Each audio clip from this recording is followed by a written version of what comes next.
Lahat ng sakripisyo niya at pinakain sa aming mga anak niya ay sinisingil niya. Pinag-aaway niya rin kami magkakapatid kaso hindi umubra dahil kilala namin ang style niya. Siya na rin ang sumira sa relasyon dahil sa pride at pagiging chismosa.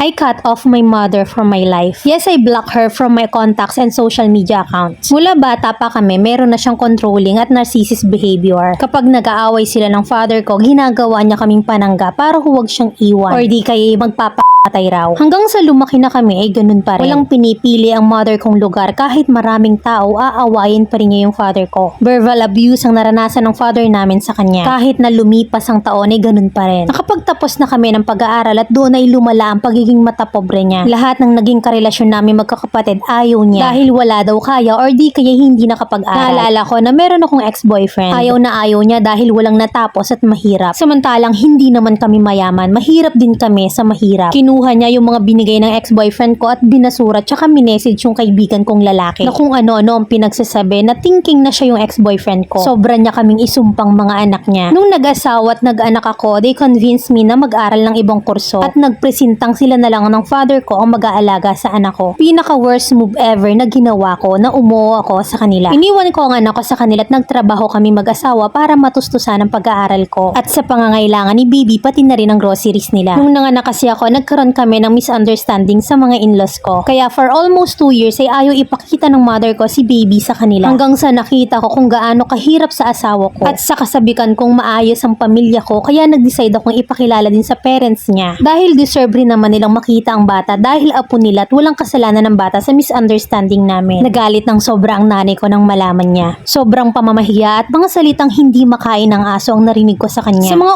unang beses na ginawa niya to, pinatawad at inintindi ko siya dahil nanay ko pa rin siya. Not until na pinagsabihan niya ng kung ano-ano ang asawa ko at gusto niya na rin kaming maghiwalay. Ang ginawa ko, kinuha ko ang anak ko at nag-stop akong magtrabaho. Pero hindi pa rin siya tumigil sa pamamahiya sa amin. Pinagsabihan na rin siya ng mga kapatid ko pero talagang matigas siya. At lahat ng ginawa niya sa akin ay ginawa rin niya sa mga nakatatandang kapatid ko. At dahil sa sobrang stress na dulot nito sa amin, ay block her sa lahat ng accounts ko. Pati na rin sa account ng asawa ko. Ginawa ko to dahil na-absorb ko ang katoksikan niya at nare-release ko sa mag-aama ko. Na-witness lahat ng asawa ko yung pag-iyak ko at pagpuntog ko sa ulo ko kapag nagagalit ako. Dahil sa sakit na dulot na ginagawa ng nanay ko. Pinili kong ipaglaban ng pamilyang binuo ko dahil ayokong balang araw. Gigising na lang ako na wala na sila sa tabi ko. Siya na rin ang sumira sa relasyon ng iba kong kapatid dahil sa pride at pagiging chismosa. Lahat ng sakripisyo niya at pinapakain sa aming mga anak niya sinisingil niya. Pinag-aaway niya rin kaming magkakapatid kaso hindi umuubra dahil kilala namin ang style niya. Ngayon ay naglaya siya sa bahay dahil wala raw respeto ang lahat ng anak niya sa kanya. At nagtataka daw kung bakit walang naghahanap sa kanya at laging ginagamit na magpamatay daw siya. Sinumpa din niya ako at bakit hindi na lang daw ako matay or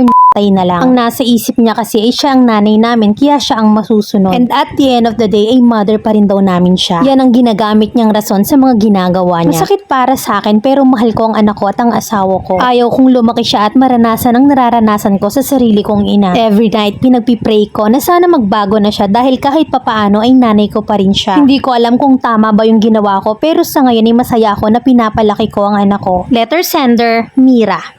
There's nothing wrong sa ginawa mo, kahit nanay mo pa yan. Basta't apektado ang inner self natin, lalo na ang sariling pamilyang binuo natin. Cut ties. Hindi ko na to hahabaan. Mami, lahat tayo sa buhay natin ay may kanya-kanyang pinagdaraanan. Naikwento niya ba sa'yo, sa inyo, ang buhay niya bago pa man kayong lahat dumating sa buhay niya? Possible kasing nagkakaganyan ng nanay mo dahil sa lahat ng pinagdaanan niya sa buhay. Lahat tayo ay dumadaan sa lungkot, pagsubok, sakit, pighati at paghihirap. Pero ang importante, alam natin kung paano to harapin. Ang problema, nagwalwal ang nanay mo. Hindi lahat ng magulang ay kayang gampanan ang pagiging ina at ama. Merong iilan na kagaya ng nanay mo siguro nang dahil sa pinagdaraanan. At hindi lahat na gumaganap ng ina at ama ay magulang. Merong ginagamit lang ang anak para sa sariling kapakanan. Salute sa'yo na nangibabaw ang pagiging asawa at ina sa pamilyang binuo mo. At hindi ka nagmana sa nanay mo. Pero sana wag mong masyadong isipin ang ginawa ng nanay mo kasi naapektuhan ang inner self mo. At kahit nagaano pa kakitid ang utak ng nanay mo, ang mahalaga hindi niya kayo pinamigay. Continue praying sa nanay mo at hoping na soon as ma-realize niya na hindi na siya bata. Huwag sanang dumating sa point na kinukuha na siya ni Lord nagtatantrums pa siya.